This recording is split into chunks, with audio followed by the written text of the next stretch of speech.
A man is on his knees in a back room that smells like bleach and old smoke. His hands are shaking, but his voice doesn't crack. A pistol presses into the soft place under his ear. No one in the room is breathing normally. And the man holding the gun doesn't look angry. He looks careful, like he's counting what this will cost. The kneeling man whispers a name like a prayer, like a warning, and the gunman lowers the barrel. Not because he's scared, because he's choosing something worse than murder. Outside, the city keeps moving.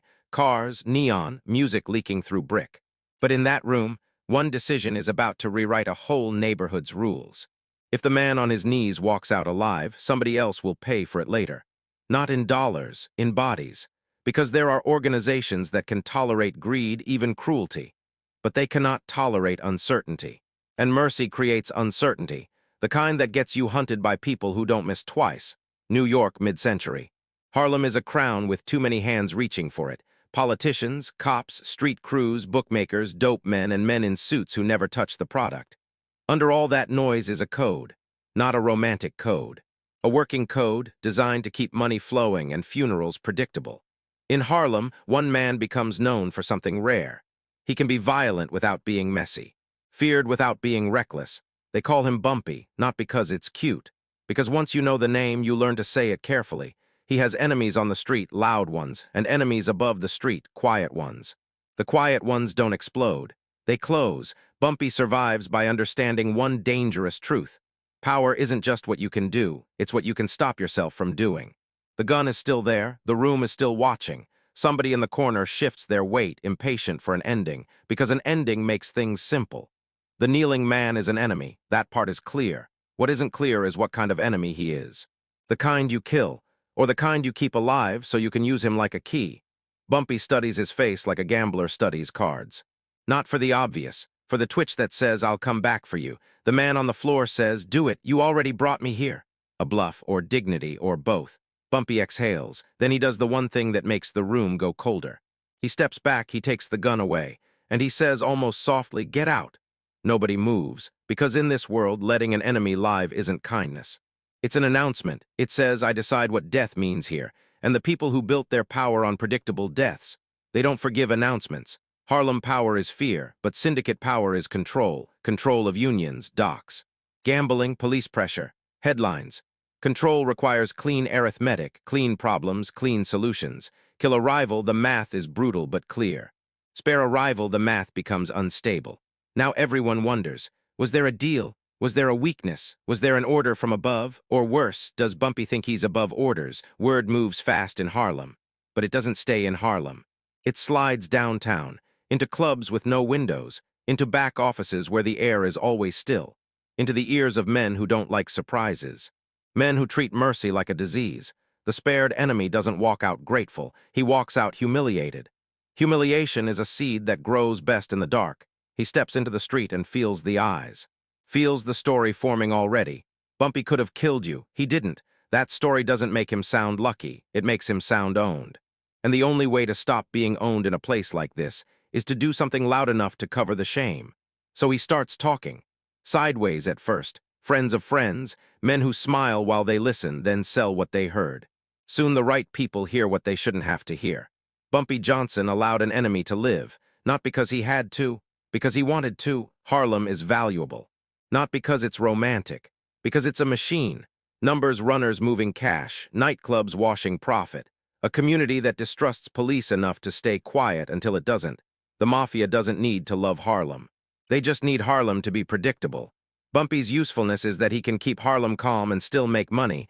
A local face, local respect, local fear. But usefulness comes with a leash, and the leash is consequences. Bumpy can work with the Mafia without kneeling to them.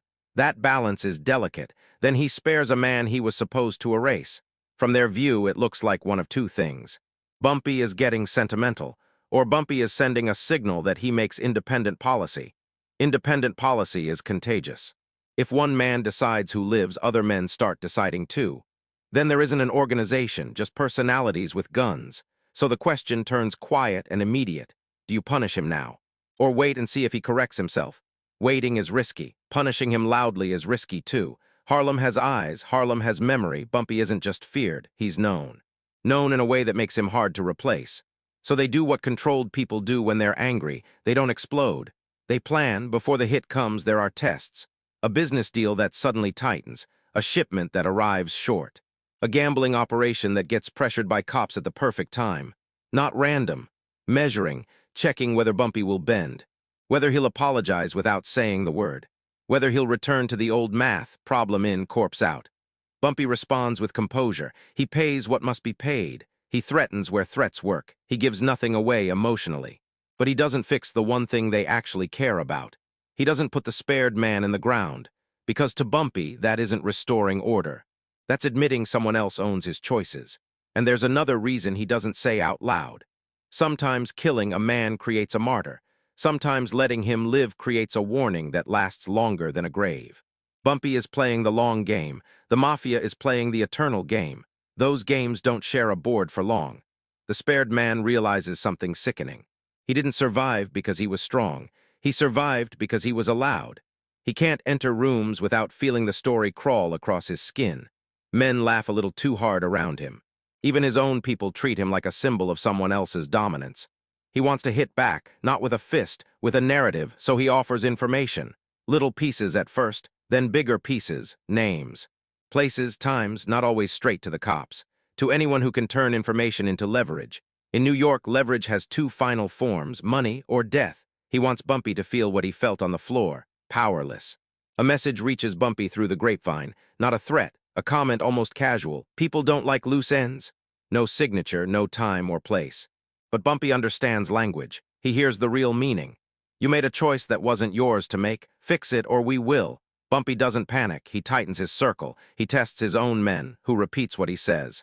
Who suddenly has extra money, who stops making eye contact. In a world like this, paranoia isn't illness, it's hygiene. And what he finds is worse than a traitor.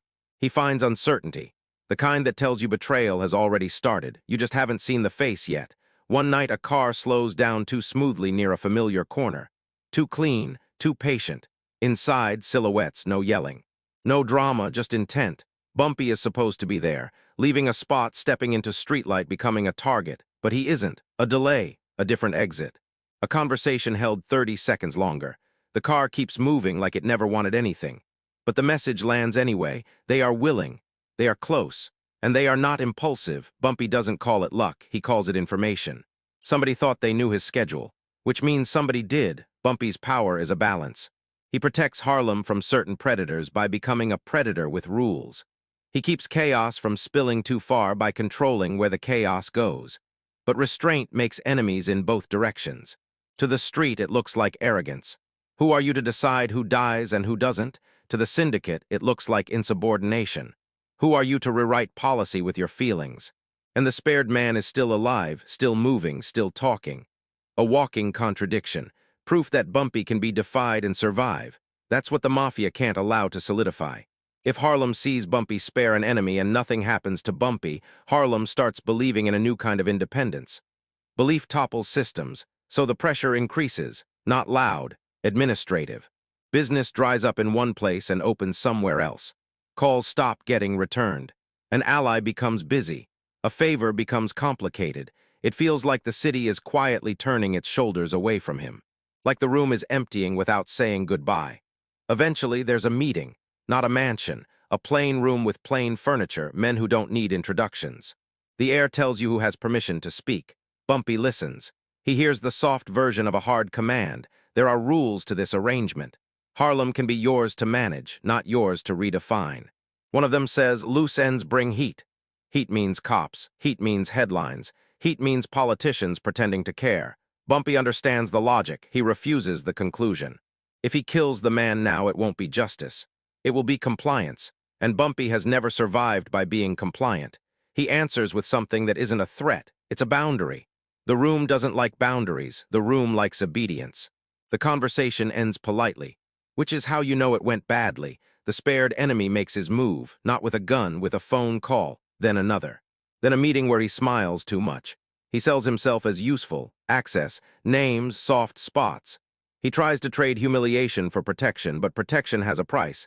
You stop being a person, you become a channel, a leak. A disposable part. Still, he keeps going, because he can't go back to being the man who got spared. He'd rather be hated than pitied, so he pushes events toward a collision. If he can't kill Bumpy himself, he can make the right people angry enough to do it. He keeps the mercy visible, keeps it irritating, keeps it in their mouths like a bad taste. Bumpy's own people start asking the questions soldiers ask when they're scared. Boss, why's he still breathing? They don't ask because they love killing. They ask because they understand the ecosystem. A living enemy is a sign the boss can be negotiated with. Negotiation is erosion. Bumpy doesn't explain. Long explanations sound like doubt. He gives them one sentence. I did what I did. But leadership is also emotional oxygen, and the room around him feels thinner. Men who used to laugh are quieter. Men who used to volunteer are suddenly busy, not disloyal, just cautious. They can feel a bigger animal circling. If the Mafia decides you're a problem, courage doesn't matter. Only insulation does. And insulation is what Bumpy is losing. Organizations like this don't punish you only for what you did. They punish you for what your action proves is possible. Bumpy proved an enemy could be spared, proved death wasn't automatic, proved a local boss could apply his own judgment over the machine's preference, even if it was strategic, even if it saved heat, even if it was good business. It introduced a concept they can't tolerate. That violence isn't the only language. And if violence isn't the only language, then the men who built their identities around it start to feel replaceable. So forgiveness isn't just unlikely. It's impossible, not because they're emotional, because they're structural. Forgiving the act would normalize the idea, and the idea is the threat. Bumpy keeps operating, money still moves, people still nod. Harlem still feels his gravity. But the arrangement has shifted. He is no longer simply valuable. He is a variable, and variables are what disciplined systems eliminate. The spared man fades from view, not because he became safe, because he became irrelevant. The machine doesn't need him anymore. It got what it wanted: pressure, confusion, leverage. When the spared man realizes he's been used, he tries to reappear. He talks louder. He tries to trade bigger secrets now. Bumpy hears the whispers, desperate, sloppy, risky. Bumpy could end it. One order, one ride. One shallow grave, but if he does it now, it will look like what it is: a concession. So he doesn't. He lets the man hang in the air like unfinished business, a living reminder that Bumpy's will is his own. And that's exactly why the Mafia never forgives him. Years later, men still talk about Bumpy's violence, but the story that lingers isn't what he did, it's what he didn't do. Because in that back room, Bumpy chose restraint, and restraint didn't make him safer. It made him legible to the most dangerous kind of enemy. The kind that doesn't hate you for brutality, but for independence. The spared man didn't get to keep his life as a victory. He carried it like a scar. Bumpy didn't get to keep his mercy as a virtue. He carried it like a target. The Mafia didn't need to forgive him. They only needed to remember the lesson. A man who decides on his own who gets to live is a man who might one day decide who doesn't. And that is the one kind of power they never allow to grow. The back room stays empty, but the rule it revealed doesn't. It just moves into the next room, where someone else believes, for a second, that sparing a life is the end of a story.